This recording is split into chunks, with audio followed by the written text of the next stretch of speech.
রাজশাহী বিশ্ববিদ্যালয়ের ৬৩ বছরের ইতিহাসে কখনো ভিপি পদে নারী প্রার্থী ছিলেন না। এবার সেই ইতিহাস ভাঙতে মাঠে নেমেছেন তাসিম খান।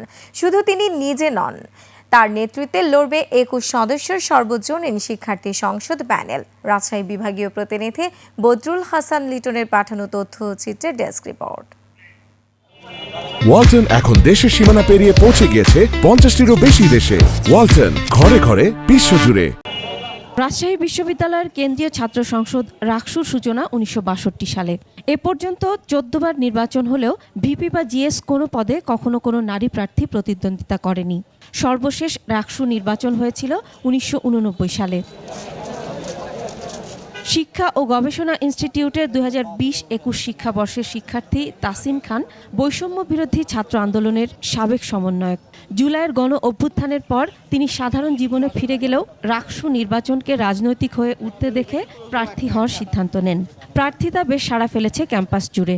প্রত্যেকেই একটা আগ্রহ প্রকাশ করছে, জানার চেষ্টা করছে যে কোন চিন্তা থেকে এখানে এই ডিসিশনটা নেওয়া। তারপর যখন তাদের সাথে কথা হচ্ছে, তারা সেটা শুনে প্রত্যেকেই অনেক অনুপ্রেরণামূলক কথাবার্তা বলছে এবং সাহস দিচ্ছে। তাসিন বলছেন, নারী শিক্ষার্থীরা সাংস্কৃতিক কর্মকাণ্ডে এগিয়ে থাকলেও নানা কারণে প্রার্থী হতে চান না। তবে নিজের দায়বদ্ধতা থেকে প্রার্থী হওয়ার সিদ্ধান্ত নিয়েছেন তিনি। আমাদের কিছু দায়বদ্ধতা আছে জনগণের প্রতি, এই দেশের প্রতি। সেই জায়গা থেকে যদি আমরা নিজেদেরকে ক্যাপেবল করে না তুলতে পারি, আমরা যদি যোগ্য হয়ে এই বিশ্ববিদ্যালয় থেকে না বের হতে পারি, তাহলে কিন্তু আমাদের একটা অন্যায় করা হবে এই দেশের মানুষের প্রতি, জনগণের প্রতি। এবার রাকসুর ৩৯% ভোটার নারী। ভিপি পদে একমাত্র নারী প্রার্থী হিসেবে ১৪ সেপ্টেম্বর আনুষ্ঠানিক প্রচারে নামবেন তাসিন।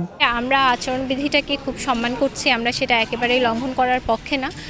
তো আমরাও একেবারেই ১৪ তারিখ সকাল থেকেই আমরা মাঠে নামবো এবং পার্সন টু পার্সন প্রত্যেকটা শিক্ষার্থীকে রিচ করার চেষ্টা করব। ভোটারদের সক্রিয় অংশগ্রহণ ও সমর্থন চেয়েছেন Tasin. Masuma Lisa, desk report, ২১ television.